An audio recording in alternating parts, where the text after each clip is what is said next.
الله أكبر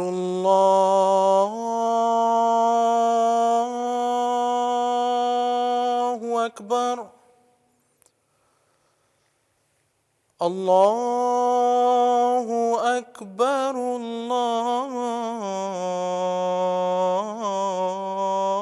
الله أكبر أشهد أن لا إله إلا الله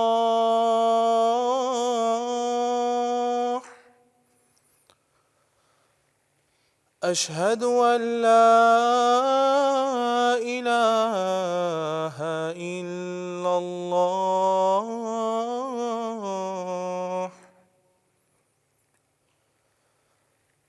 أشهد أن محمدًا رسول الله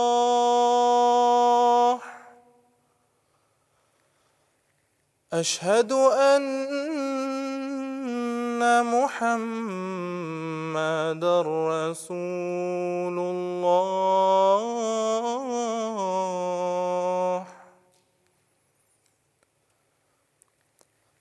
حي على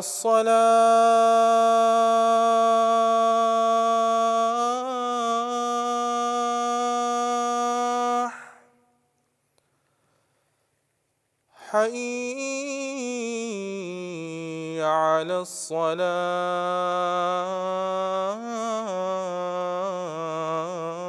الصلاة حي على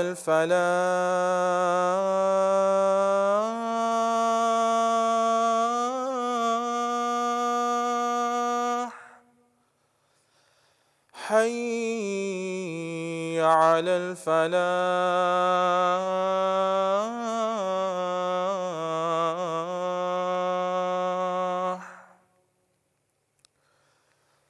الله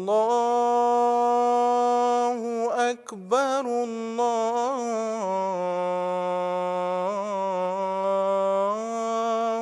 أكبر لا إله إلا الله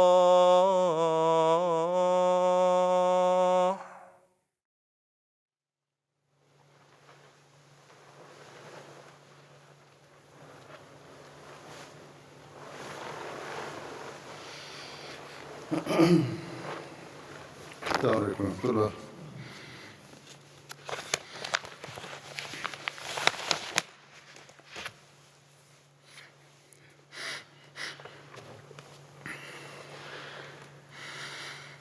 أشهد أن لا إله إلا الله وحده لا شريك له وأشهد أن محمدًا عبده ورسوله أما بعد فأعوذ بالله من الشيطان الرجيم بسم الله الرحمن الرحيم الحمد لله رب العالمين الرحمن الرحيم مالك يوم الدين إياك نعبد وإياك نستعين اهدنا الصراط المستقيم صراط الذين أنعمت عليهم غير المغضوب عليهم ولا الضالين.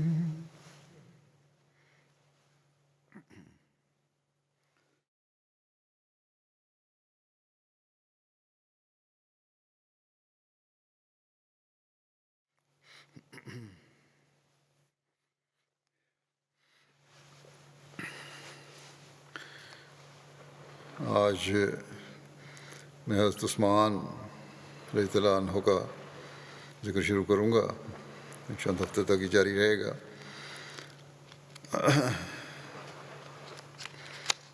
حضرت عثمان کے بارے میں پہلی بات یہ یاد رکھنی چاہیے کہ خود جنگ بدر میں شامل نہیں ہوئے تھے، البتہ ان 8 خوش نصیب صحابہ میں شامل تھے جنہیں نبی اکرم صلی اللہ علیہ وسلم نے جنگ بدر کے مال غنیمت میں حصہ دے کر جو ہے جنگ میں شامل ہونا ہی قرار دیا تھا۔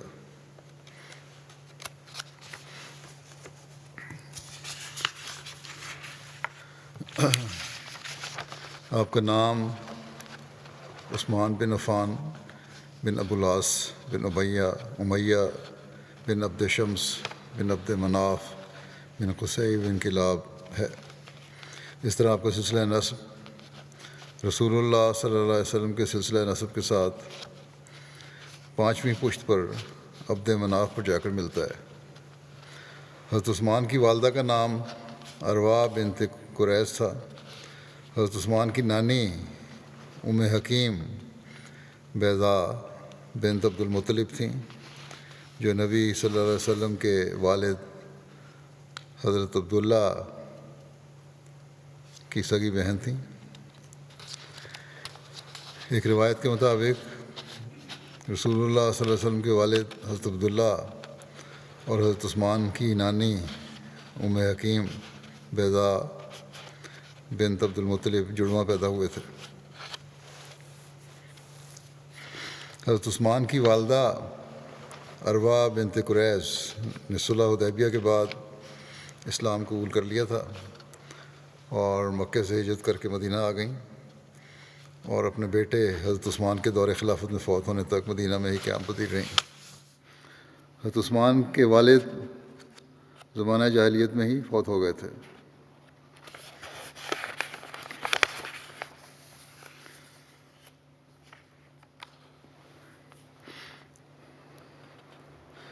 حضرت عثمان کی کنیت کے بارے میں کہا جاتا ہے کہ زمانہ جاہلیت میں حضرت عثمان کی کنیت ابو عمرو تھی۔ جب حضرت رقیہ بنت رسول صلی اللہ علیہ وسلم سے آپ کے بیٹے عبداللہ پیدا ہوئے تو اس کی مناسبت سے پھر مسلمانوں میں آپ کی کنیت ابو عبداللہ بھی معروف ہو گئی۔ ابن اسحاق کے مطابق نبی کریم صلی اللہ علیہ وسلم نے اپنی بیٹی حضرت رقیہ کی شادی حضرت عثمان سے کی، جو غزوہ بدر کے ایام میں وفات پا گئیں۔ اس پر حضرت صلی اللہ علیہ وسلم نے اپنی دوسری بیٹی حضرت رقیہ کی بہن حضرت ام کلثوم سے حضرت عثمان کی شادی کر دی۔ اس وجہ سے آپ کو ذو النورین کہا جانے لگا۔ یہ بھی بیان کیا گیا ہے کہ آپ کو ذو النورین اس لیے کہا جاتا تھا کہ آپ ہر رات نماز تہجد میں بہت زیادہ تلاوت قرآن کریم کیا کرتے تھے، چونکہ قرآن نور ہے اور قیام اللیل بھی نور ہے، اس لیے آپ ذو النورین یعنی 2 نوروں والا کے لقب سے مشہور ہو گئے۔ یہ بھی ایک روایت ملتی ہے۔ حضرت عثمان کی ولادت کے بارے میں جو ایک صحیح قول کے مطابق حضرت عثمان عام الفیل کے 6 سال بعد مکے میں پیدا ہوئے، اور یہ بھی کہا گیا ہے کہ آپ طائف میں پیدا ہوئے تھے۔ آپ رسول اللہ صلی اللہ علیہ وسلم سے تقریباً 5 سال چھوٹے تھے۔ آپ کے قبول اسلام کے بارے میں بیان کیا جاتا ہے، جو یزید بن رومان روایت کرتے ہیں کہ ایک دفعہ حضرت عثمان بن عفان اور حضرت طلحہ بن عبید اللہ دونوں حضرت زبیر بن عوام کے پیچھے نکلے اور رسول اللہ صلی اللہ علیہ وسلم کی خدمت میں حاضر ہوئے۔ آپ نے ان دونوں کے سامنے اسلام کا پیغام پیش کیا اور انہیں قرآن کریم پڑھ کر سنایا اور انہیں اسلام کے حقوق کے بارے میں آگاہ کیا اور ان سے اللہ تعالیٰ کی طرف سے ملنے والی عزت و اکرام کا وعدہ کیا۔ اس پر وہ دونوں حضرت عثمان اور حضرت طلحہ ایمان لے آئے اور آپ کی تصدیق کی۔ پھر حضرت عثمان نے عرض کیا، یا رسول اللہ، میں حال ہی میں ملک شام سے واپس آیا ہوں۔ جب ہم معان اور زرقا مقام کے درمیان پڑاؤ کیے ہوئے تھے، معان اردن کے جنوب میں حجاز کی حدود کے قریب ایک شہر ہے، اور زرقا یہ مان کے ساتھ ہی واقع ہے۔ بہرحال کہتے ہیں وہاں ہم پڑاؤ کیے ہوئے تھے اور ہم سوئے ہوئے تھے کہ ایک منادی کرنے والے نے اعلان کیا کہ اے سونے والو جاگو، یقیناً احمد مکے میں ظاہر ہو چکا ہے۔ پھر جب ہم واپس پہنچے تو ہم نے آپ کے بارے میں سنا۔ حضرت عثمان رسول اللہ صلی اللہ علیہ وسلم کے دار ارقم میں داخل ہونے سے پہلے قدیمی اسلام لانے والوں میں سے تھے۔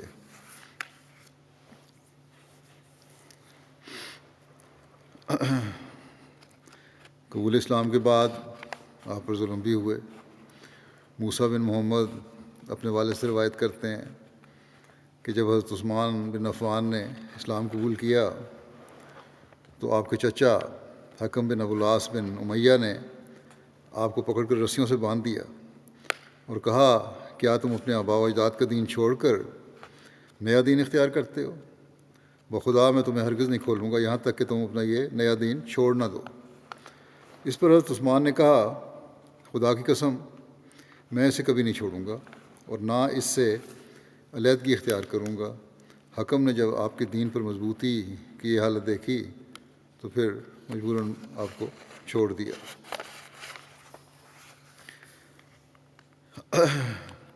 حضرت رقیہ سے جو آپ کی شادی ہوئی اس کا واقعہ یوں بیان کیا جاتا ہے کہ حضرت صلی اللہ علیہ وسلم کی دعویٰ نبوت سے پہلے حضرت رقیہ کا رشتہ ابو لہب کے بیٹے عتبہ سے اور ان کی بہن حضرت ام کلثوم کا رشتہ عتبہ کے بھائی عتیبہ سے ہو چکا تھا۔ جب سورۃ المسد یعنی سورۃ اللہب نازل ہوئی تو ان کے باپ ابو لہب نے ان سے کہا کہ اگر تم دونوں محمد صلی اللہ علیہ وسلم کی بیٹیوں سے علیحدہ نہ ہوئے تو میرا تم سے کوئی تعلق نہیں ہوگا، یہ رشتے توڑ دو۔ اس پر ان دونوں نے رخصتی سے قبل ہی دونوں بہنوں کو طلاق دے دی۔ اس کے بعد حضرت عثمان بن عفان نے مکے میں ہی حضرت رقیہ سے شادی کر لی اور ان کے ساتھ حبشہ کی جانب ہجرت کی۔ حضرت رقیہ اور حضرت عثمان دونوں ہی خوبصورتی میں اپنی مثال آپ تھے، چنانچہ کہا جاتا ہے کہ آسنا زوجین رآہما انسان رقیہ تو و زوجہا عثمان، سب سے خوبصورت جوڑا جو کسی انسان نے دیکھا ہو وہ حضرت رقیہ اور ان کے شوہر حضرت عثمان ہیں۔ عبد الرحمن بن عثمان قرشی سے روایت ہے کہ رسول اللہ صلی اللہ علیہ وسلم اپنی بیٹی کے گھر تشریف لائے، وہ اس وقت حضرت عثمان کا سر دھو رہی تھیں۔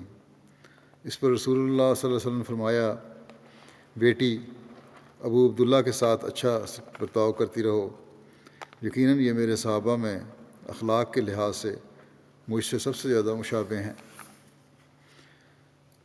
ابن اسحاق کہتے ہیں کہ جب رسول اللہ صلی اللہ علیہ وسلم نے دیکھا ہجرت کے واقعہ کے بارے میں کہ جب رسول اللہ صلی اللہ علیہ وسلم نے دیکھا کہ آپ کے صحابہ کو جو آزمائش پہنچ رہی تھی اور اللہ تعالیٰ کے ساتھ مقام و مرتبہ کی وجہ سے اور اپنے چچا ابو طالب کی وجہ سے آپ عافیت میں تھے، اور یہ یعنی آپ صلی اللہ علیہ وسلم تو عافیت میں تھے، اور یہ کہ آپ صلی اللہ علیہ وسلم جس آزمائش میں وہ تھے اسے روکنے کی صحابہ جس آزمائش میں تھے اسے روکنے کی آپ کو قدرت اور طاقت نہیں، آپ قدرت اور طاقت نہیں رکھتے تھے۔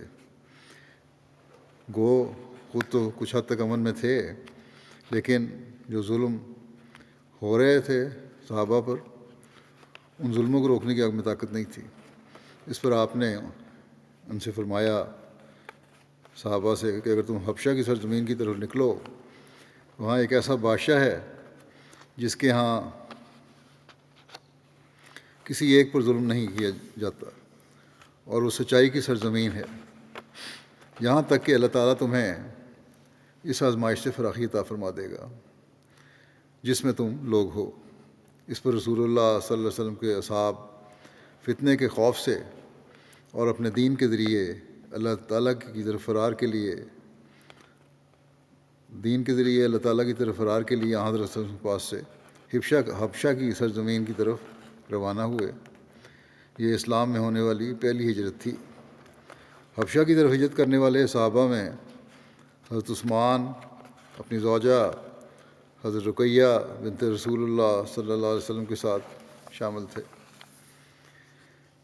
حضرت انس روایت کرتے ہیں کہ حضرت عثمان حبشہ کی طرف ہجرت کے لیے نکلے تو ان کے ساتھ حضرت رقیہ بنت رسول صلی اللہ علیہ وسلم بھی تھیں۔ نبی صلی اللہ علیہ وسلم تک ان کی خبر پہنچنے میں تاخیر ہو گئی، پتہ نہیں لگ رہا تھا ہجرت کی ہے، کہاں تک پہنچے، کیا حال ہے، تو آپ باہر نکل کر ان کے متعلق خبر کا انتظار کرتے رہتے۔ پھر ایک عورت آئی اور اس نے آپ کو ان کے بارے میں بتایا۔ اس پر نبی صلی اللہ علیہ وسلم نے فرمایا کہ حضرت لوط علیہ السلام کے بعد عثمان وہ پہلا شخص ہے جس نے اپنے اہل کے ساتھ اللہ تعالیٰ کی راہ میں ہجرت کی ہے۔ حضرت سعد بیان کرتے ہیں کہ جب حضرت عثمان بن عفان نے ارض حبشہ کی طرف ہجرت کا ارادہ کیا تو رسول اللہ صلی اللہ علیہ وسلم نے انہیں فرمایا کہ رقیہ کو بھی ہمراہ لے جاؤ، میرا خیال ہے کہ تم میں سے ایک اپنے ساتھی کا حوصلہ بڑھاتا رہے گا، یعنی دونوں ہوں گے تو ایک دوسرے کا حوصلہ بڑھاتے رہو گے۔ پھر رسول اللہ صلی اللہ علیہ وسلم نے حضرت اسماء بنت ابو بکر کو فرمایا کہ جاؤ اور ان دونوں کی خبر لاؤ کہ چلے گئے ہیں، کہاں تک پہنچے ہیں، کیا حالات ہیں باہر کے۔ حضرت اسماء جب واپس آئیں تو حضرت ابو بکر بھی رسول اللہ صلی اللہ علیہ وسلم کے پاس موجود تھے۔ انہوں نے بتایا کہ حضرت عثمان ایک خچر پر پالان ڈال کر حضرت رقیہ کو اس پر بٹھا کر سمندر کی طرف نکل گئے ہیں۔ اس پر رسول اللہ صلی اللہ علیہ وسلم نے فرمایا، اے ابو بکر، حضرت لوط اور حضرت ابراہیم کے بعد یہ دونوں ہجرت کرنے والوں میں سب سے پہلے ہجرت کرنے والے ہیں۔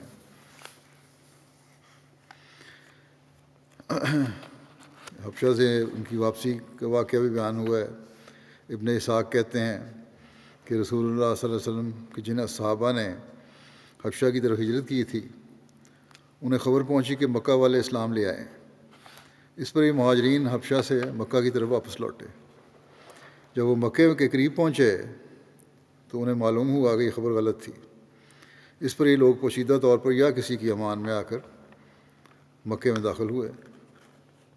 ان میں سے بعض تو ایسے تھے کہ جنہوں نے پھر مدینہ ہجرت کی اور بدر اور احد کی جنگ میں آپ کے ساتھ یعنی رسول پاک صلی اللہ علیہ وسلم کے ساتھ شریک ہوئے، اور بعض ایسے تھے جن کو کفار نے مکے میں ہی روک لیا اور وہ جنگ بدر وغیرہ میں شریک نہیں ہو سکے۔ حبشہ سے آ کر پھر مکے سے مدینہ ہجرت کرنے والوں میں حضرت عثمان اور ان کی بیوی حضرت رقیہ بنت رسول صلی اللہ علیہ وسلم بھی شامل تھیں۔ حضرت عثمان حبشہ میں چند سال رہے۔ یہ کتاب میں ایک جگہ یہ لکھا ہے کہ چند سال رہے۔ اس کے بعد جب بعض صحابہ قریش کے اسلام کی غلط خبر پا کر اپنے وطن واپس آئے تو حضرت عثمان بھی آ گئے۔ یہاں آ کر معلوم ہوا کہ یہ خبر جھوٹی ہے۔ اس بنا پر بعض صحابہ پھر حبشہ کی طرف لوٹ گئے، مگر حضرت عثمان مکے میں ہی رہے یہاں تک کہ مدینہ کی ہجرت کا سامان پیدا ہو گیا، اور رسول اللہ صلی اللہ علیہ وسلم نے اپنے تمام صحابہ کو مدینہ کی طرف ہجرت کا ارشاد فرمایا تو حضرت عثمان بھی اپنے اہل و عیال کے ساتھ مدینہ تشریف لے گئے۔ ایک روایت میں یہ ذکر ملتا ہے کہ حضرت عثمان دوبارہ حبشہ کی طرف ہجرت کر گئے تھے، لیکن اکثر کتب سیرت میں حضرت عثمان کی حبشہ کی طرف اس دوسری ہجرت کا ذکر نہیں ہے۔ ویسے بھی ہجرت ثانیہ حبشہ ثانیہ کا جو پس منظر اور تفصیلات کتب سیرت و حدیث میں بیان ہوئی ہیں، محتاط سیرت نگار اس کو منوان اس طرح تسلیم نہیں کرتے، کیونکہ درایتاً ایسا ممکن نہیں ہے۔ چنانچہ ہجرت حبشہ کا ذکر کرتے ہوئے حضرت مرزا بشیر احمد صاحب نے جو اپنی تحقیق کی ہے وہ بیان کرتے ہیں کہ اس میں کچھ حصہ میں پہلے گزشتہ بعض صحابہ کے ذکر میں کر چکا ہوں، لیکن بہرحال یہاں بھی ذکر ضروری ہے۔ مرزا بشیر احمد صاحب کی تحقیق یہ ہے کہ جب مسلمانوں کی تکلیف انتہا کو پہنچ گئی اور قریش اپنے اظہار رسانی میں ترقی کرتے گئے تو حضرت صلی اللہ علیہ وسلم نے مسلمانوں سے فرمایا کہ وہ حبشہ کی طرف ہجرت کر جائیں، اور فرمایا کہ حبشہ کا بادشاہ عادل اور انصاف پسند ہے، اس کی حکومت میں کسی پر ظلم نہیں ہوتا۔ حبشہ کا ملک جو انگریزی میں ایتھوپیا یا ایبیسینیا کہلاتا ہے، بر اعظم افریقہ کے شمال مشرق میں واقع ہے اور جائے وقوع کے لحاظ سے جنوبی عرب کے بالکل مقابل پر ہے، اور درمیان میں بحیرہ احمر کے سوا کوئی اور ملک حائل نہیں ہوتا۔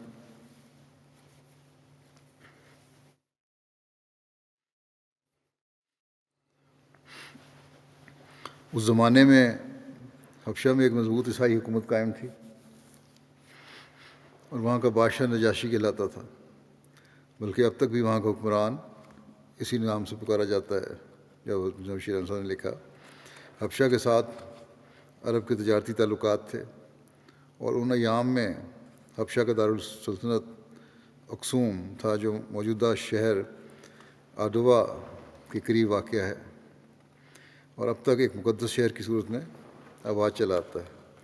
اکسوم ان دنوں میں ایک بڑی طاقتور حکومت کا مرکز تھا، اور اس وقت کے نجاشی کا ذاتی نام اسہمہ تھا، جو ایک عادل، بیدار مغز اور مضبوط بادشاہ تھا۔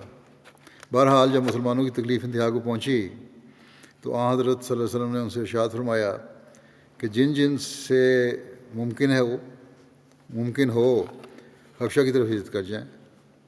چنانچہ آن حضرت صلی اللہ علیہ وسلم کے فرمانے پر ماہ رجب 590 میں 11 مرد اور 4 عورتوں نے حبشہ کی طرف ہجرت کی۔ ان میں سے زیادہ معروف کے نام یہ ہیں: حضرت عثمان بن عفان اور ان کی زوجہ رقیہ بنت رسول اللہ صلی اللہ علیہ وسلم، عبد الرحمن بن عوف، زبیر بن عوام، ابو حذیفہ بن عتبہ، عثمان بن مظعون، مصعب بن عمیر، ابو سلمہ بن عبد الاسد اور ان کی زوجہ ام سلمہ۔ یہ شیرین صاحب لکھتے ہیں کہ یہ ایک عجیب بات ہے کہ ان ابتدائی مہاجرین میں زیادہ تعداد ان لوگوں کی تھی جو قریش کے طاقتور قبائل سے تعلق رکھتے تھے، اور کمزور لوگ کم نظر آتے ہیں، جس سے 2 باتوں کو پتہ چلتا ہے۔ اول یہ کہ طاقتور قبائل سے تعلق رکھنے والے لوگ بھی قریش کے مظالم سے محفوظ نہ تھے۔ دوسرے یہ کہ کمزور لوگ مثلاً غلام وغیرہ اس وقت ایسی کمزوری اور بے بسی کی حالت میں تھے کہ ہجرت کی بھی طاقت نہیں رکھتے تھے۔ جب یہ مہاجرین جنوب کی طرف سفر کرتے ہوئے شعیبہ پہنچے، جو اس زمانے میں عرب کی ایک بندرگاہ تھی، تو اللہ تعالیٰ کا ایسا فضل ہوا کہ ان کو ایک تجارتی جہاز مل گیا جو حبشہ کی طرف روانہ ہونے کو تیار کھڑا تھا۔ چنانچہ یہ سب امن سے اس میں سوار ہو گئے اور جہاز روانہ ہو گیا۔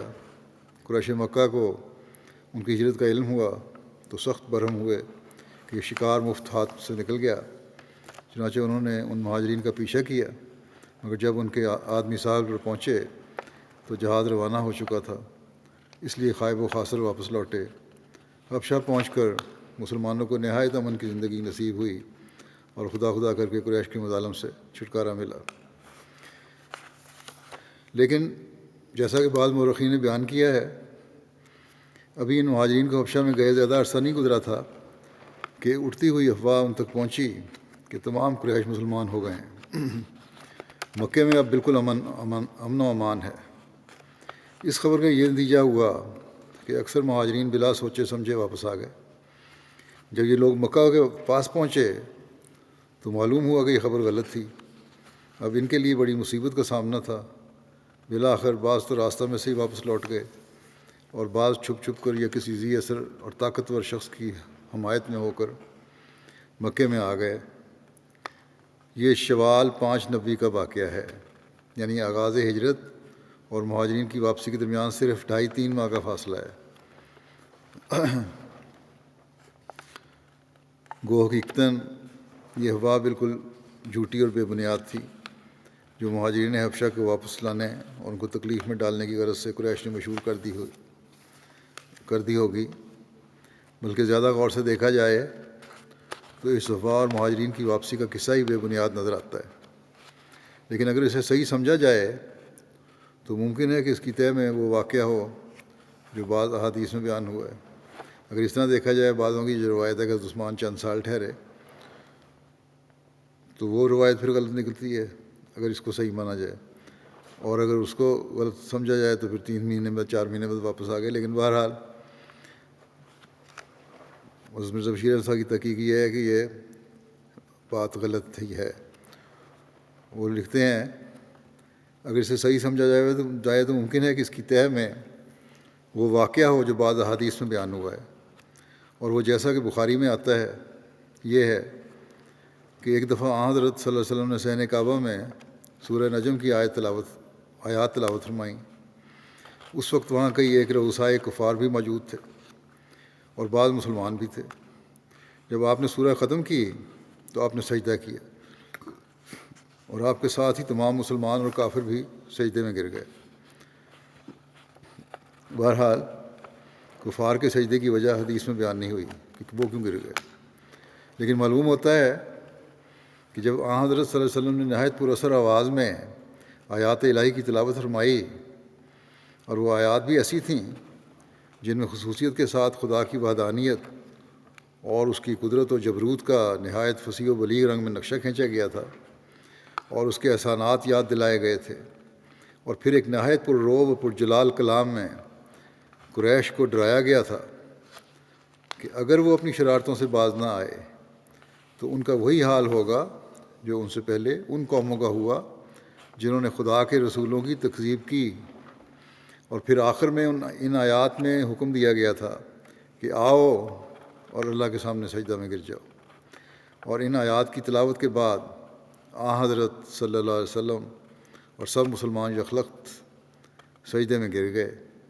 تو اس کلام اور اس نظارے کا ایسا ساحرانہ اثر قریش پر ہوا کہ وہ بھی بے اختیار ہو کر مسلمانوں کے ساتھ سجدے میں گر گئے.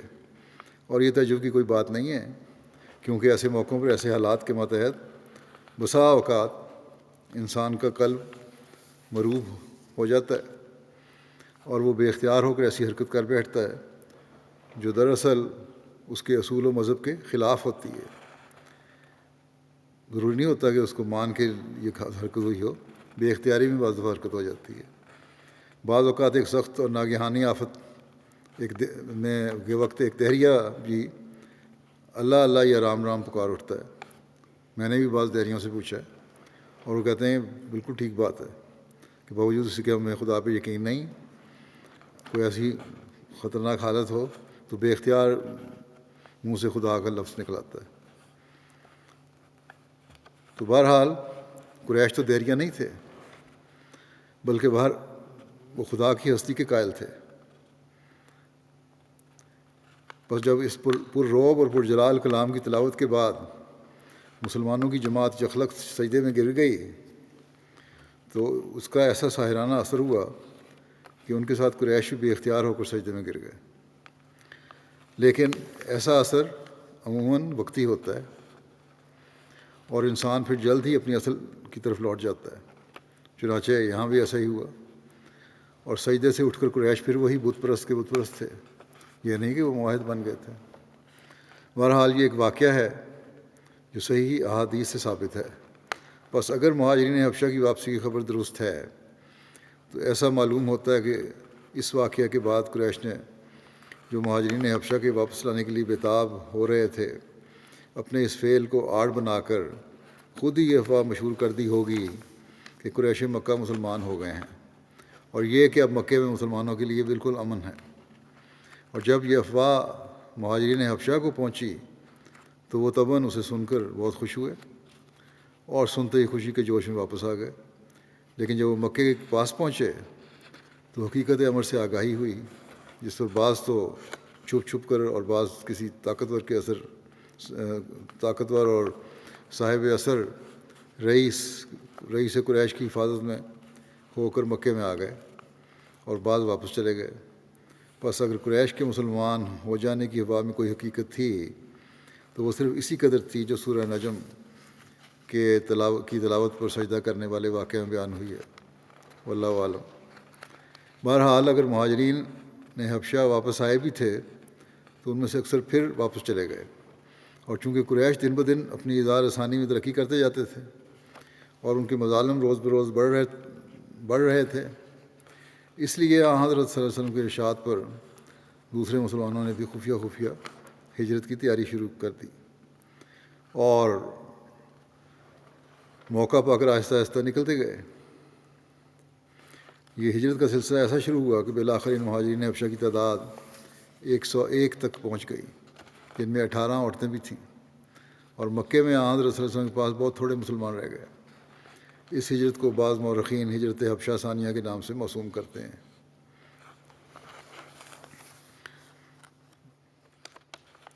پھر حضرت بشیر احمد صاحب اپنا ایک تجزیہ بیان کرتے ہوئے بیان فرماتے ہیں کہ ایک اور بات ہے جو اس صفحہ اور مہاجرین کی واپسی کے قصے کو سرے سے ہی مشتبہ کر دیتی ہے، اور وہ یہ کہ تاریخ میں ہجرت حبشہ کے آغاز کی تاریخ رجب 5 نوی اور سجدے کی تاریخ رمضان 5 نوی بیان ہوئی ہے، اور پھر تاریخ میں ہی یہ بات بیان ہوئی ہے کہ اس افواہ کے نتیجے میں مہاجرین حبشہ کی واپسی شوال 5 نوی میں ہوئی تھی۔ گویا آغاز ہجرت اور واپسی مہاجرین کے زمانوں میں صرف 2 سے لے کر 3 ماہ کا فاصلہ تھا، اور اگر سجدے کی تاریخ سے زمانے کا شمار کریں تو یہ عرصہ صرف ایک ہی ماہ کا بنتا ہے۔ اب اس زمانے کے حالات کے لحاظ سے یہ قطعی طور پر ناممکن ہے کہ مکہ اور حبشہ کے درمیان اس قلیل عرصے میں 3 سفر مکمل ہو سکے ہوں، یعنی سب سے پہلے مسلمان مکے سے حبشہ پہنچے، اس کے بعد کوئی شخص قریش کے اسلام کی خبر لے کر مکے سے حبشہ گیا، اور پھر مسلمان حبشہ سے روانہ ہو کر مکے میں واپس آئے۔ ان 3 سفروں کی تکمیل قطع نظر اس عرصے کے جو زائد امور ہیں، جو زائد امور میں صرف ہو جاتا ہے، تیاری تیوری بھی ہوتی ہے، بہت چیزیں اس قلیل عرصے میں قطعاً ناممکن تھی، اور اس سے بھی زیادہ یہ بات ناممکن تھی کہ سجدے کے زمانے سے لے کر مہاجرین حبشہ کی مظلومہ واپسی تک 2 سفر مکمل ہو سکے ہوں، کیونکہ اس زمانے میں مکے سے حبشہ جانے کے لیے پہلے جنوب میں آنا پڑتا تھا، پھر وہاں سے کشتی لے کر جو ہر وقت موجود نہیں ملتی تھی، بحر احمر کو عبور کر کے افریقہ کے ساحل تک جانا ہوتا تھا، اور پھر ساحل سے لے کر حبشہ کے دارالسلطنت اکسوم تک جو ساحل سے کافی فاصلے پر ہے پہنچنا پڑتا تھا، اور اس زمانے کے آہستہ سفروں کے لحاظ سے اس قسم کا ایک سفر بھی 1.5-2 ماہ سے کم عرصے میں ہرگز مکمل نہیں ہو سکتا تھا۔ اس جہت سے گویا یہ قصہ سرے سے ہی غلط اور بے بنیاد قرار پاتا ہے، لیکن اگر بالفرض اس میں کوئی حقیقت تھی بھی تو وہ یقیناً اس سے زیادہ نہیں تھی جو بیان کر دی ہے اوپر، اللہ عالم۔ بہرحال اس کی وجوہات جو بھی تھیں، کچھ عرصے کے بعد حضرت عثمان کی حبشہ سے واپسی ہو گئی، اور پھر حضرت عثمان کی مدینہ کی طرف ہجرت اور مواخات کا ذکر اس طرح ملتا ہے کہ محمد بن جعفر بن زبیر سے روایت ہے کہ جب حضرت عثمان نے مکے سے مدینہ کی طرف ہجرت فرمائی تو آپ قبیلہ بنو نجار میں حضرت حسان بن ثابت کے بھائی حضرت اوس بن ثابت کے گھر ٹھہرے۔ موسیٰ بن محمد اپنے والد سے روایت کرتے ہیں کہ رسول اللہ صلی اللہ علیہ وسلم نے حضرت عثمان اور حضرت عبدالرحمن بن عوف کے مابین عقد مواخات قائم فرمایا تھا۔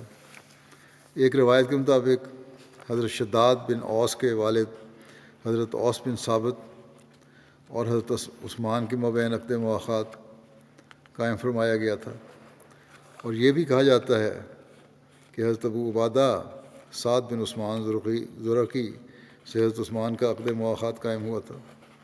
ایک روایت کے مطابق حضرت عثمان کی مواخات نبی کریم صلی اللہ علیہ وسلم نے اپنے ساتھ قائم فرمائی تھی۔ چنانچہ طبقات کبریٰ میں لکھا ہے کہ ابن لبیبہ بیان کرتے ہیں کہ جب حضرت عثمان بن عفان مسحور ہو گئے، یعنی آخری دنوں میں جب دشمنوں نے آپ کو مسحور کر دیا، ہر طرح کی پابندی لگا دی، تو آپ نے ایک اونچی کوٹری کے روشن دان سے جھانک کر لوگوں سے پوچھا کیا تم میں طلحہ ہے؟ انہوں نے کہا جی ہاں ہے۔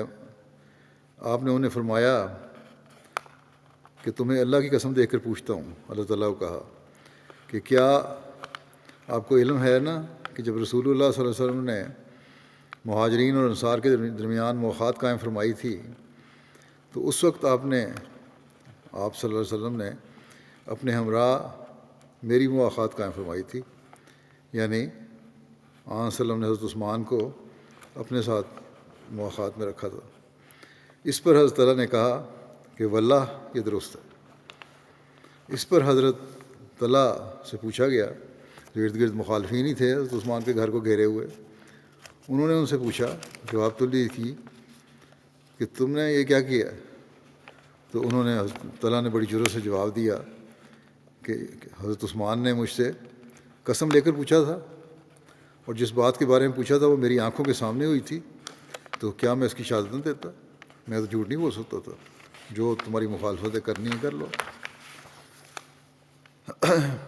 حضرت رقیہ کی وفات اور حضرت ام کلثوم سے شادی کا واقعہ کا ذکر اس طرح ملتا ہے کہ عبداللہ بن مکنف بن حارثہ انصاری بیان کرتے ہیں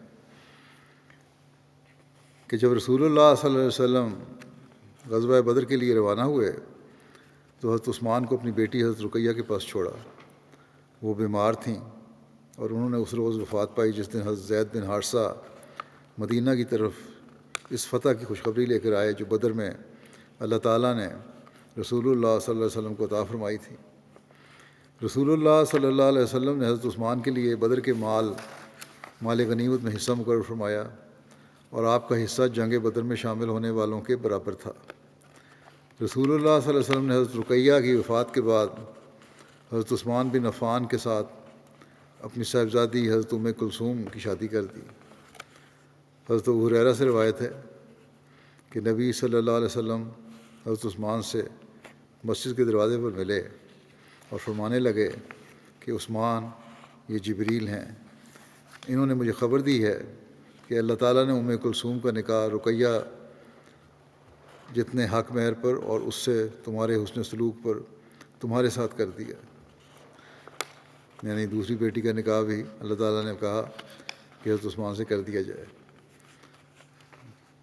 حضرت عائشہ نے بیان فرمایا کہ جب رسول اللہ صلی اللہ علیہ وسلم نے ام کلثوم کی شادی حضرت عثمان سے کی تو آپ نے حضرت ام ایمن سے فرمایا، میری بیٹی ام کلثوم کو تیار کر کے عثمان کے ہاں چھوڑاؤ اور اس کے سامنے دف بجاؤ۔ چنانچہ انہوں نے ایسا ہی کیا۔ رسول اللہ صلی اللہ علیہ وسلم 3 دن کے بعد حضرت ام کلثوم کے پاس تشریف لائے اور فرمایا، اے میری پیاری بیٹی، تم نے اپنے شوہر کو کیسا پایا؟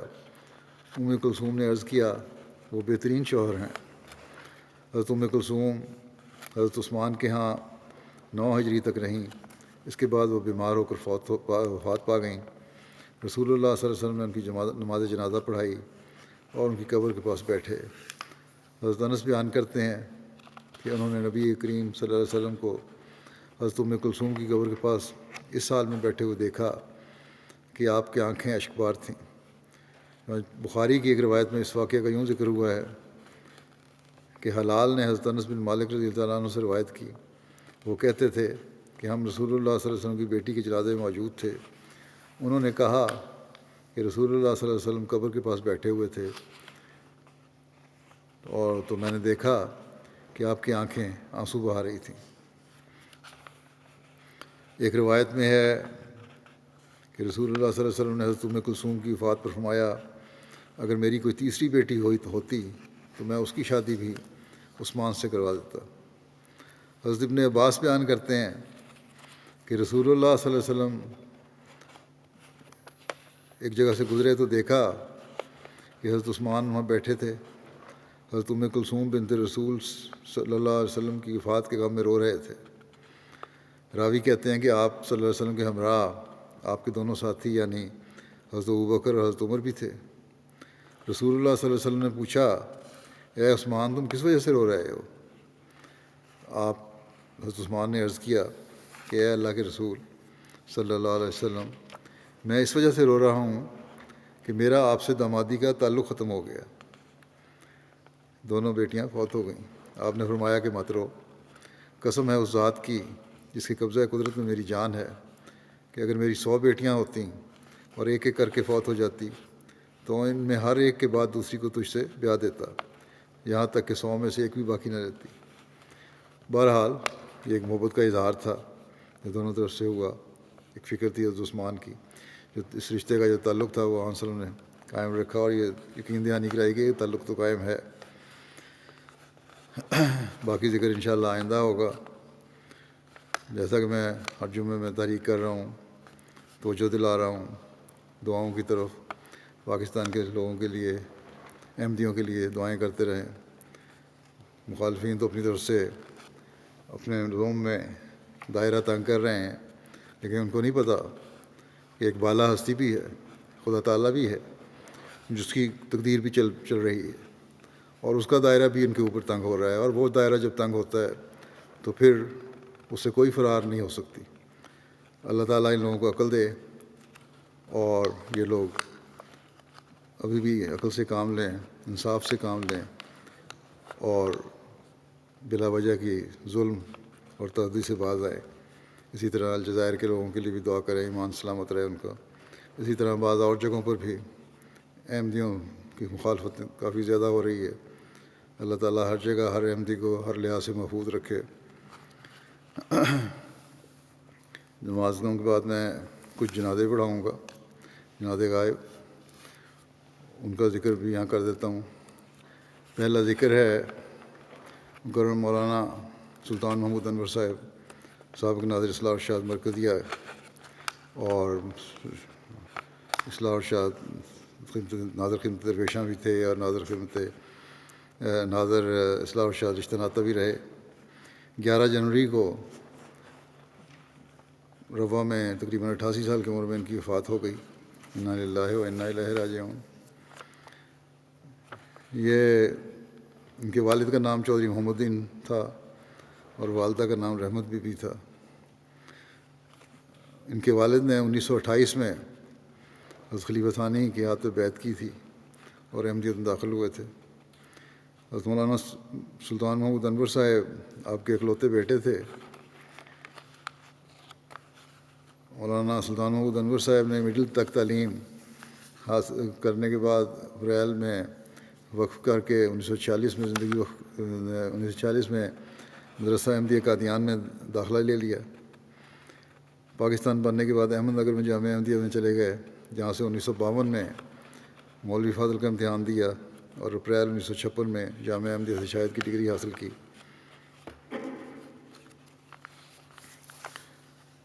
ان کی شادی وہیں محمودہ شوکت صاحبہ بنت چودھری سعد الدین صاحب سے ہوئی. نکاح انہوں کا مولانا جلال الدین صاحب شمس نے پڑھایا 1960 میں جلسہ سالانہ کے موقع پر. ان کی اولاد میں 4 بیٹے اور 2 بیٹیاں ہیں. 2 بیٹے ان کے، ایک بیٹا ان کے حسان محمود وقف زندگی ہیں، ربا میں طریقے کی دفاتر میں خدمت کی توفیق پا رہے ہیں. مکرم مولانا صاحب کی پہلی تقرری گجرات میں ہوئی تھی. نیز آپ نے بطور مربی سلسلہ مختلف شہروں میں پاکستان کے خدمات سر انجام دیں. 1974 سے 1978 تک گانا میں بھی رہے. یہ اس دور میں جب میں بھی وہاں تھا، یہ تھے وہاں، اور میں نے دیکھا ہے کہ بڑی بے نفس ہو کے وہاں انہوں نے خدمت کی. 1982 سے 1983 تک سیکرٹری مجلس کارپرداز بھی رہے یہ. پھر صدر مجلس کارپرداز مقرر ہوئے 83 میں. 1983 سے 98 تک ناظر اصلاح ارشاد مرکزیہ رہے. پھر اس کے بعد 2011 تک ناظر خدمت درویشاں رہے. پھر 2011 سے 17 تک ناظر رشتہ ناطہ رہے، اور بیماری کی وجہ سے 2017 میں ریٹائر ہو گئے تھے. ان کو تبلیغ کرنے کا ملکہ، لوگوں سے بات چیت کرنے کا ملکہ، تقریر کا ملکہ بھی بہت تھا. متعدد ایسے واقعات ہیں ان کے کہ مختلف مسالک کے لوگوں سے تعلق رکھنے والے لوگوں سے اور علماء سے ان کی اختلافی مسائل پر گفتگو ہوتی اور بڑے ٹھوس اور علمی جواب دیتے. بڑے اچھے مقرر تھے، جیسا کہ میں نے کہا. سامعین کو، سننے والوں کو اپنی طرف کھینچ لیتے تھے. مربیان جو ان کے ساتھ کام کرنے والے ہیں وہ بھی یہی لکھتے ہیں کہ ہمیں ساتھ لے کر چلنے والے تھے. ہر ایک نے یہی لکھا کہ انتہائی شفقت کا سلوک ہم سے فرماتے تھے، اور خود بھی تہجد اور عبادت کرنے والے لوگوں کو، مربیان کو بھی خاص طور پر تہجد اور عبادت کی تلقین کیا کرتے تھے۔ خلافت سے وفا اور اطاعت کا ایک غیر معمولی معیار تھا ان کا۔ بعض اطلاع بھی آیا ان پہ خلافت رابعہ میں ذرا سا، لیکن کامل اطاعت کے ساتھ انہوں نے وہ دور گزارا اور ماتحت رہ کر بھی کام کیا، بلکہ ان کو کسی نے کہا بھی کہ آپ پہلے ناظر تھے، اب آپ کو ناظر کے بجائے کسی ناظر کے ماتحت کام کرنا پڑ رہا ہے۔ تو انہوں نے کہا کہ عمر بیان نے بھی لکھا ہے، ان کی ایک بیٹی نے بھی لکھا تھا کہ خلیفہ وقت زیادہ بہتر جانتے ہیں کہ کس کی کہاں کیا ضرورت ہے۔ میں نے وقف کیا ہوا ہے، مجھے چاہے جھاڑو دینے پہ لگا دیا جائے، میں تو وہی کام کروں گا جس کا خلیفہ وقت کا ارشاد ہے۔ اور اللہ تعالیٰ نے پھر بہتر حالات کیے اور ان کی اس کامل وفا اور اطاعت کے نمونے کو میں سمجھتا ہوں قبولیت کا رنگ ملا، اور پھر ان کو دوبارہ صدر احمدیہ کے ممبر بھی بنے اور ناظر بھی بنے۔ جہاں بھی رہے امیر کے ساتھ مکمل ان کا تعاون اور اطاعت کا نمونہ ہوتا تھا، کراچی میں بھی اور دوسری جگہوں پہ بھی۔ تو اللہ تعالیٰ ان سے مغفرت اور رحم کا سلوک فرمائے، ان کی اولاد کو بھی ان کی نیکیوں کو جاری رکھنے کی توفیق عطا فرمائے۔ آپ نے بعض علمی کام بھی کیے ہوئے ہیں، تصنیفات لکھی ہیں۔ ایک ان کی تصنیف ہے کلمہ طیبہ کی عظمت کا قیام، احمدی کی پہچان۔ دوسری کتاب ہے ان کی اللہ تعالیٰ، حضرت محمد مصطفیٰ صلی اللہ علیہ وسلم، قرآن کریم اور خانہ کعبہ۔ پھر ایک کتاب ہے ان کی جماعت احمدیہ کی تعداد کا مسئلہ۔ پھر ایک کتاب ہے نفاذ شریعت میں ناکامی کے اسباب۔ پھر ان کی ایک کتاب ہے توہین رسالت کی سزا۔ بہرحال یہ ان کی تصانیف ہیں، علمی کام بھی انہوں نے کیے، جیسا کہ میں نے کہا وہ ٹھوس کام کرنے والے تھے۔ اللہ تعالیٰ ان سے رحم اور مغفرت کا سلوک فرمائے۔ دوسرا جنازہ ہے مولانا محمد عمر صاحب، سابق ناظر اصلاح شاد مرکزیہ قادیان کا، جو پی کے ابراہیم صاحب کے بیٹے تھے۔ 21 جنوری کو ان کی بھی وفات ہوئی ہے 87 سال کی عمر میں۔ انا للہ و انا الیہ راجعون۔ مرحوم کا تعلق کیرالہ سے تھا۔ ان کے والد ابراہیم کٹی صاحب تھے جو جماعت کے سخت مخالفین اور معاندین میں سے تھے۔ ان کے مولانا صاحب کی ولادت سے 10 سال پہلے موصوف تجارت کے سلسلے میں ان کے والد تجارت کے سلسلے میں بمبئی گئے۔ ان دنوں بمبئی میں کافی احمدی تجارت کرتے تھے۔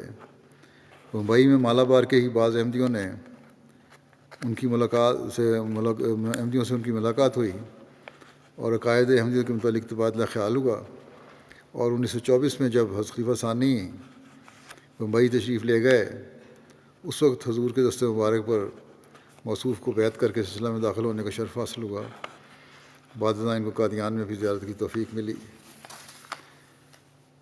مولانا عمر صاحب 1954 میں قادیان آئے، جبکہ تقسیم ملک کے بعد مدرسہ احمدیہ کا سر نو اجرا ہو چکا تھا۔ 1955 میں مدرسہ میں داخل ہوئے اور 1961 میں مدرسہ احمدیہ اور پنجاب یونیورسٹی سے مولوی فاضل کا امتحان پاس کرنے کے بعد 1 سال تک مدرسہ میں پڑھاتے رہے۔ طالب علمی کے زمانے میں حضرت مسیح علیہ السلام کے صحابی حضرت بھائی عبد الرحمن صاحب قادیانی کے خواہش پر مرحوم کو تقریباً 1 سال تک روزانہ صبح ان کے گھر جا کے قرآن کریم سنانے کی توفیق ملی۔ 1962 سے میدان تبلیغ میں خدمت کا سلسلہ شروع کیا۔ ہندوستان کے بڑے بڑے شہروں میں کام کیا اور بڑے کامیاب مبلغ کے طور پر خدمت میں جاتے رہے۔ تبلیغی جلسوں میں ان کی تقاریر ہوتی تھیں، مناظرہ یادگیر میں شرکت کی، اور حضرت خلیفۃ المسیح رابع رحمہ اللہ کی خصوصی رہنمائی میں کوئمبٹور کے تاریخی مناظرہ جو کہ مسلسل 9 دن تک جاری رہا، اور جس میں مولانا دوست محمد صاحب شاہد اور مرکز کے اور نمائندے حافظ مظفر صاحب بھی گئے ہوئے تھے۔ خاص طور پہ ان کے ساتھ انہوں نے بہت اہم کام کیا۔ حضرت خلیفۃ المسیح رابع نے ان کے ایک جگہ ان کے کام کو سراہتے ہوئے اپنے خطبے میں فرمایا تھا کہ بعض جماعتیں ہیں جہاں ایک ہی آدمی ہے جو فوری طور پر اکیلا سارا بوجھ اٹھاتا ہے اور تراجم کر کے پھر ان کو کثرت سے شائع کرتا ہے، یعنی خطبات کا ترجمہ کر کے فوری طور پر. اور ایسی جماعتوں میں خدا تعالیٰ کے فضل سے معیار ترقی پر ہے، کیونکہ ان کو فوری خلیفہ وقت کا خطبہ مل جاتا ہے. اور اس ہماری جماعت کو پتہ لگ گیا کہ کیا ہو رہا ہے. ساؤتھ انڈیا میں ہماری ایسی جماعت جو اردو نہیں سمجھتی، جماعتیں جو اردو نہیں سمجھتیں، وہاں ہمارے مولوی محمد عمر صاحب مبلغ سلسلہ ہیں. ان کو خدا تعالیٰ نے اس بات کا جنون دیا ہوا ہے، ادھر آواز کان تک پہنچی، ادھر فوری طور پر اس کے ترجمے کیے اور فوری طور پر ساری جماعتوں تک پہنچا دیے. تو بڑی محنت سے یہ کام کیا کرتے تھے. تقریباً 1 سال تک فلسطین میں بھی خدمت کی سعادت ان کو حاصل ہوئی. قرآن کریم اور حضرت مسیح علیہ السلام کی متعدد کتب اور رسالوں کی ملیالم اور تامل ترجمہ کرنے کی توفیق ملتی رہی. 2007 میں جب ان کو میں نے ناظر اصلاح ارشاد مرکزیہ مقرر کیا اور پھر ایڈیشنل ناظر اصلاح ارشاد تعلیم القرآن اور رخ اعظم مقرر کیا اور پھر بطور نائب ناظر اعلیٰ بھی خدمت کی توفیق ملی، تو بڑے آسن رنگ میں انہوں نے تمام خدمات سر انجام دیں. مدرسہ احمدیہ سے فارغ ہونے کے بعد مجموعی طور پر مرحوم کو 53 سال تک سلسلہ کی خدمت کی توفیق ملی. آپ کے پسماندگان میں 4 بیٹیاں ہیں اور داماد اور نواسے نواسیاں اور پڑنواسے نواسیاں بھی ہیں. جب جنون تھا ان کو ایک جماعت کی خدمت کا، جب فیملی کے ساتھ بھی ذاتی سفر پہ جایا کرتے تھے تو سفر کے دوران بھی اب جماعتی کاموں اور خصوصاً ترجمہ وغیرہ کے کاموں میں مشغول رہتے تھے. سری لنکا کے نیشنل صدر صاحب نے لکھتے ہیں کہ سری لنکا جماعت کی تاریخ احمدیت میں مسنری دور ہمیشہ محفوظ رہے گا جب حضرت خلیفۃ مسیح ثالث کی بابرکت قیادت میں مولانا صاحب کی پہلی تشریف آوری مرکزی مبلغ کے طور پر اللہ تعالیٰ کے فضل کے ساتھ 1978 میں ہوئی تھی. تو غیر معمولی طور پر جماعت کے اندر نئے روحانی جوش کے ساتھ اصلاح اور پاک تبدیلی نظر آنے لگی اور مولانا مرحوم کی وہاں گراں قدر خدمات ہیں. 1994 میں کولمبو شہر میں رام کرشنا کے بڑے ہال میں مولانا صاحب کی ایک امن اور وحدت کے عنوان پر ایسی زبردست تقریر ہوئی جس کو سننے کے لیے 400 افراد سے زیادہ لوگ شامل ہوئے. خاص طور پر یہ رام کرشنا تحریک کے ملک کے صدر اور ملک کے ہندو کلچرل منسٹر آنریبل دیوراج مولانا مرحوم کی تقریر سے سن کر وجد میں آ گئے اور بہت تعریف کرنے لگے، کیونکہ اس تقریر میں مولانا صاحب نے گیتا کے حوالوں سے منتر پڑھ کر حضرت صلی اللہ علیہ وسلم کی سچائی کو ثابت کیا تھا. اسی لیے ان کی وہ تاریخی تقریر آج بھی ان لوگوں میں مقبول ہے. حضرت مسیح علیہ السلام کی 4 کتب تامل زبان میں ترجمہ کیں اور مختلف موضوعات کے تحت 7 کتب تامل زبان میں خود تصنیف کیں. صوبہ تامل ناڈو میں جماعتی رسالہ سمدانہ واضری کا اجرا کر کے ایک طویل عرصے تک وہاں سے دوسرے صوبوں میں وہاں شائع کرتے رہے.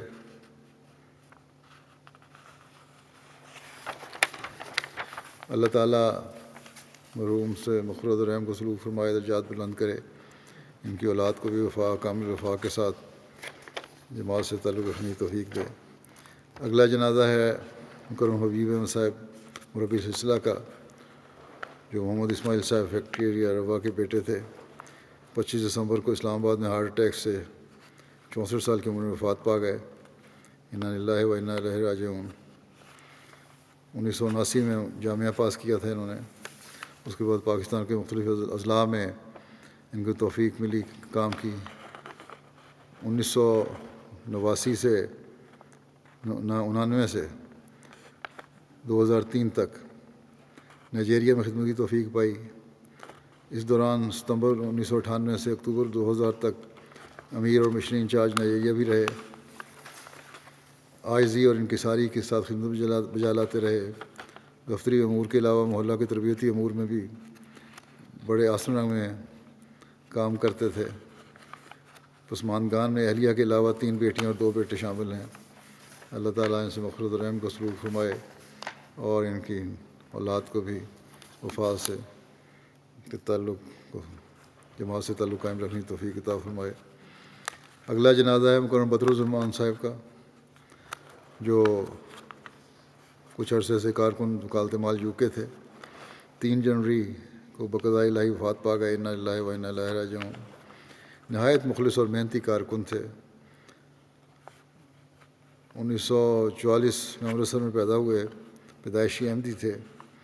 ان کو خدام الاحمدیہ بھی جب اپنی سروس کر رہے تھے تو قائد ضلع کوئٹہ کی خدمت کی توفیق ملی. پھر انصار اللہ بلوچستان کے ناظم بھی رہے. ان پہ 1986 میں ایک جماعتی کیس بھی ہوا جس کے تحت یہ اسیر راہ مولا بھی رہے.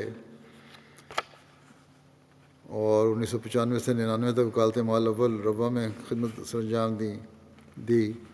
یہاں لندن آ گئے تو رکیم پریس میں، اور پھر 17 سال وکالت مال ایڈیشنل وکالت مال لندن میں ان کو خدمت کی توفیق ملی. اللہ تعالیٰ ان سے مغفرت اور رحم کا سلوک فرمائے. اگلا جنازہ ہے مکرم منصور احمد تحصیر صاحب کا، جو مولوی محمد احمد نعیم صاحب مربی سلسلہ کے بیٹے تھے اور کارکن تھے شعبہ احتساب وزارت الامور عامہ ربوہ میں. یہاں لندن اپنے بیٹے کے پاس آئے ہوئے تھے کہ 30 دسمبر کو 70 سال کی عمر میں بقضاء الہی وفات پا گئے. انا للہ و انا الیہ راجعون. آپ نے زندگی تقریباً 25 سال خدمت دین کے لیے جماعتی کارکن کی حیثیت سے مختلف دفاتر میں خدمت کی توفیق پائی. نہایت درجہ بالنثار، دیندار اور شفیق انسان تھے. خلافت کے ساتھ والہانہ محبت کرنے والے تھے. دوسروں کو بھی اس کی تلقین کرتے رہتے تھے. تحمل اور بردباری سے معاملات کو حل کرتے تھے. عموماً جو پیچیدہ معاملات ہوتے تھے وہ آپ کے سپرد کیے جاتے تھے، اور بعض اوقات فریقین غصے اور طیش کے جذبات سے مغلوب ہو کر دفتر آتے تھے، لیکن آپ کی محبت اور پیار سے ان کے جذبات اور غصے کو اپنے کنٹرول کر لیتے تھے اور معاملہ یہ حل کر دیا کرتے تھے. جماعتی خدمت کا اس قدر جذبہ تھا کہ ان کی اہلیہ نے لکھا ہے کہ آپ کی بیٹی ڈاکٹر فاریہ منصور کی دعوت ولیمہ کی تھی. اس روز یہ صبح تیار ہو کے دفتر کے لیے نکلنے لگے تو اہلیہ نے کہا کہ شادی والا گھر ہے، آج تو چھٹی کر لیں. انہوں نے جواب دیا کہ دعوت کا وقت 2 بجے ہے، وقت ضائع کرنے کی ضرورت ہے، میں سے دفتر جا رہا ہوں، اس وقت آ جاؤں گا. افسران بالا کے ساتھ عزت و احترام سے پیش آتے. اگر کسی معاملہ میں اختلاف رائے ہوتی تو ادب کے تقاضوں کو ملحوظ رکھتے اور ہمیشہ اپنی رائے پیش کرتے. پسماندگان میں ان کی اہلیہ رخشندہ صاحبہ، 2 بیٹے اور 2 بیٹیاں شامل ہیں. اللہ تعالیٰ ان سے مغفرت اور رحم کا سلوک فرمائے. بچپن سے میں ان کو جانتا ہوں، میرے ساتھ پڑھا کرتے تھے یہ. ہمیشہ میں نے دیکھا ہے ان میں بڑی شرافت تھی اور ہنسنا اور مذاق کرنے والی طبیعت. کبھی غصہ نہیں آنا، کبھی لڑائی نہیں کرنی، اور وہی بات پھر ان میں آخر تک رہی، جس کا وجہ سے پھر یہ لوگوں میں صلح اور صفائی کرانے میں بھی اہم کردار ادا کرتے رہے. اگلا جنازہ ہے ذکر ہے ڈاکٹر ایدی ابراہیم موانگا صاحب تنزانیہ کا، جو 9 دسمبر کو 73 سال کی عمر میں وفات پا گئے. انا للہ و انا الیہ راجعون. میڈیکل کے شعبہ میں مکریرے یونیورسٹی یوگنڈا میں داخلہ حاصل کیا، اور اللہ کے فضل سے ایسٹ افریقہ کے پہلے لوکل احمدی ڈاکٹر ہونے کا اعزاز بھی حاصل کیا. ڈاکٹر صاحب نے اپنی جوانی میں ہی بیعت کرنے کی سعادت حاصل کی. اسکول کے زمانہ سے ہی مذہبی امور کی تقریبات میں شامل ہوتے تھے. نام نہاد اسلامی اسکالرز کی طرف سے جماعت احمدیہ پر بے پناہ اعتراضات کی وجہ سے ان کے دل میں جماعت کے بارے میں جاننے کا شوق پیدا ہوا. اسی زمانے میں ان کی ملاقات مبلغ سلسلہ شیخ ابو طالب ساندھی صاحب سے ہوئی، جو ان کے رشتہ دار بھی تھے. جب ان سے ان اعتراضات کے بارے میں بات چیت ہوئی تو شیخ صاحب نے تفصیلی طور پر نہ صرف ان من گھڑت اعتراضات کے جواب سے آگاہ کیا، بلکہ انہیں جماعت احمدیہ کی طرف سے شائع کردہ سواحیلی ترجمۃ القرآن اور دیگر کتب بھی دکھائیں. ان کتب کا مطالعہ کرنے کے بعد ڈاکٹر صاحب نے بیعت کر لی. اللہ کے فضل سے انہوں نے اپنے عہد بیعت کو آخری دم تک نبھایا. ہر وقت ہر طبقے کے لوگوں کو اسلام اور احمدیت کا پیغام پہنچانے میں لگے رہتے. تبلیغ کے لیے ان کے دل میں ایک جوش تھا، جس کی وجہ سے احمدیوں اور غیر احمدیوں میں خاص طور پر جانے جاتے تھے. اکثر اپنے بیگ میں جماعتی کتب اور رسائل اٹھا کر بازار لے جاتے اور بیچا کرتے تھے. آپ کو لوگوں نے پوچھا کہ ڈاکٹر ہیں یہاں کتابیں بیچ رہے ہیں، تو بڑے خوشگوار لہجے میں جواب دیا کرتے تھے کہ جب میں ہسپتال میں ہوتا ہوں تو جسم کا علاج کرتا ہوں، جبکہ اس وقت میں روح کا علاج کر رہا ہوں. ان دونوں چیزوں کو نہ علیحدہ کیا جا سکتا ہے اور نہ ہی ان میں سے کسی ایک کو نظر انداز کرنا چاہیے۔ خلافت سے بے پناہ محبت اور عقیدت کا تعلق تھا۔ بچوں کی اسلامی طریق پر پرورش کی، تعلیم و تربیت کی طرف خاص توجہ دی، نیز گھر پر بچوں کے ساتھ نماز باجماعت کا اہتمام بھی کرتے تھے۔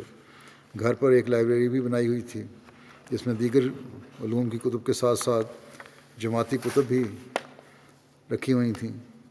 اپنی اولاد کے احمدیت یعنی حقیقی اسلام پر قائم رہنے کے بارے میں خود بھی دعا کرتے اور دوسروں کو بھی کہتے رہتے تھے۔ جماعت کے ساتھ جڑے ہوئے تھے۔ ان کے تمام بچے بھی نظام جماعت کے ساتھ جڑے ہوئے ہیں اور اپنے والد کی طرح نیک طبیعت رکھنے والے ہیں۔ اللہ تعالیٰ ان کو ہمیشہ جوڑا رکھے اور ان کی والد کی دعائیں اور نیک خواہشات پوری کرنے والے ہوں، اور ڈاکٹر صاحب کو مغفرت الرحم کا سلوک فرمائے، اللہ تعالیٰ درجات بلند کرے۔ اگلا ذکر ہے سغرا بیگم صاحبہ، جو اہلیہ ہیں دین محمد صاحب ننگلی درویش قادیان۔ یہ 6 جنوری کو 85 سال کی عمر میں ان کی وفات ہوئی۔ انا للہ و انا الیہ راجعون۔ آپ حضرت مسیح علیہ السلام کے صحابی حضرت حکیم محمد رمضان صاحب رضی اللہ عنہ کی بیٹی تھیں۔ صوم و صلات کی پابند، باقاعدگی سے نماز تہجد ادا کرنے والی، مہمان نواز، صابر و شاکر، محنتی، ہمدرد اور بہت سی خوبیوں کی مالک ایک نیک خاتون تھیں۔ خلافت سے بے انتہا محبت کا تعلق تھا۔ کئی سال تک لجنہ معلّہ میں بطور سیکرٹری خدمت خلق کی توفیق ملی۔ مرحومہ موسیہ تھیں۔ عثمان خان میں 2 بیٹے اور 2 بیٹیاں شامل ہیں۔ ایک بیٹے کو ان کے 40 سال تک خدمت کی توفیق ملی، بشیر الدین صاحب کو۔ دوسرے بیٹے منیر الدین جس وقت نظام تعمیرات میں قادیان میں خدمت بجا لا رہے ہیں۔ اللہ تعالیٰ مرحومہ سے مغفرت اور رحم کا سلوک فرمائے، ان کی اولاد کو بھی ان کی نیکیوں پر چلنے کی توفیق عطا فرمائے۔ اگلا ذکر ہے مکرم چودھری کرامت اللہ صاحب، جو 26 دسمبر کو 95 سال کی عمر میں وفات پا گئے۔ انا للہ و انا الیہ راجعون۔ مرحوم حضرت مسیح علیہ السلام کے صحابی حضرت چودھری شاہ الدین صاحب گھٹیالیاں کے پوتے تھے، جنہوں نے حضرت مسیح علیہ السلام کی سیالکوٹ آمد البیت کی سعادت حاصل کی تھی۔ مرحوم شریف النفس، بے لوث، محبت کرنے والے، غریب پرور اور ضرورت مندوں کا خیال رکھنے والے، ہر حال میں خدا تعالیٰ کا شکر ادا کرنے والے ایک مخلص انسان تھے۔ ان کے بیٹے سہیل صاحب لکھتے ہیں کہ مہمان نوازی کے وصف نمایاں تھا ان میں، اور اس کا اظہار خصوصی طور پر اس وقت ہوتا تھا جب واقفین زندگی جماعتی دوروں کے سلسلے میں بدین سندھ تشریف لایا کرتے تھے۔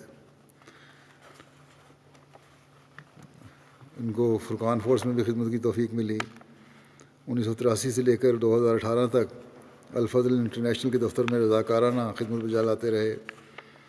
اپنے گھر کو شروع سے ہی جماعتی فنکشنز کے لیے پیش کیا ہوا تھا اور موجودہ گھر میں بھی ایک حصہ نماز سینٹر کے طور پر تعمیر کروایا۔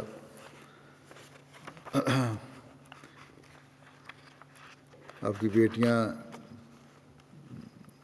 ہیں وہ بھی خدمت کی سرانجام دے رہی ہیں، بیٹا ہے وہ بھی خدمت کی سرانجام دے رہے ہیں جماعت کی۔ ایک ان کا نواسوں میں سے ایک نواسہ فرحاد احمد مربی سلسلہ بھی ہے یہیں UK میں پریسنٹ میڈیا میں۔ اللہ تعالیٰ مرحوم سے مغفرت اور رحم کا سلوک فرمائے، ان کی اولاد کو، ان کی نسل کو، ان کی نیکیوں کو جاری رکھنے کی توفیق عطا فرمائے۔ اگلا جنازہ ہے چودھری منور احمد خالد صاحب کا، جرمنی کا، جو 20 اگست کو 85 سال کی عمر میں وفات پا گئے تھے۔ انا للہ و انا الیہ راجعون۔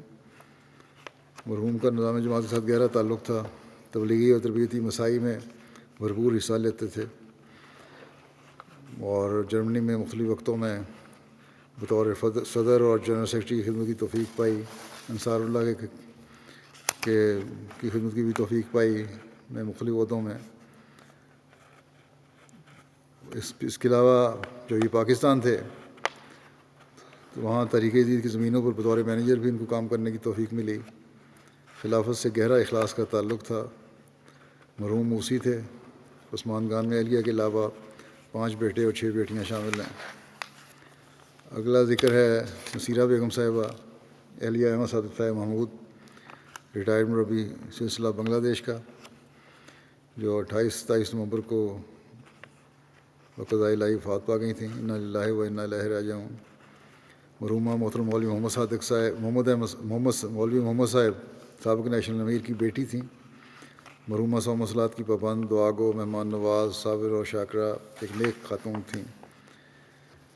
رمضان میں باقاعدگی کے ساتھ قرآن کریم کی تلاوت کیا کرتی تھیں، ختم کرتی تھیں نیکیوں، اور اس کے علاوہ اور بہت ساری نیکیوں، خوبیوں اور نیکیوں کی حامل تھیں۔ اللہ تعالیٰ مرحومہ سے مغفرت و رحم کو سلوک فرمائے۔ اگلا ذکر ہے رفیع الدین بٹ صاحب کا، جو 6 دسمبر کو 92 سال کی عمر میں وفات پا گئے تھے۔ انا للہ و انا الیہ راجعون۔ آپ حضرت مولوی خیر الدین صاحب بھی حضرت مسیح علیہ السلام کے بیٹے تھے۔ اللہ تعالیٰ کے فضل سے آپ نے جوانی میں نظام وصیت میں شامل ہونے کی توفیق پائی۔ مختلف مقامات پر جماعتی خدمات کا موقع ملا۔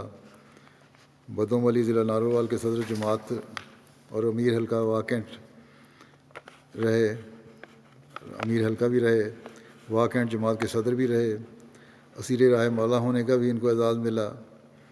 پسماندگان میں 4 بیٹیاں اور 1 بیٹا شامل ہیں، اور ان کے ایک داماد نسیم احمد صاحب نائجیریا میں بطور مبلغ خدمت کی توفیق پا رہے ہیں۔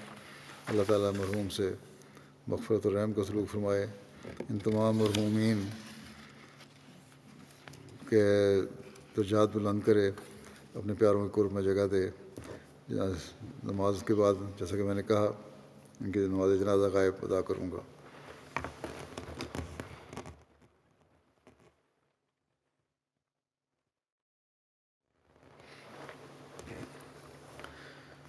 الحمد للہ نحمده ونستعینه ونستغفره ونؤمن به ونتوکل علیہ ونعوذ باللہ من شرور انفسنا ومن سیئات اعمالنا من يهده الله فلا مضل له ومن يضلل فلا هادي له ونشهد أن لا إله إلا الله ونشهد أن محمدا عبده ورسوله عباد الله رحمكم الله إن الله يأمر بالعدل والإحسان وإيتاء ذي القربى وينهى عن الفحشاء والمنكر والبغي يعظكم لعلكم تذكرون اذكروا الله يذكركم وادعوه يستجب لكم ولذكر الله أكبر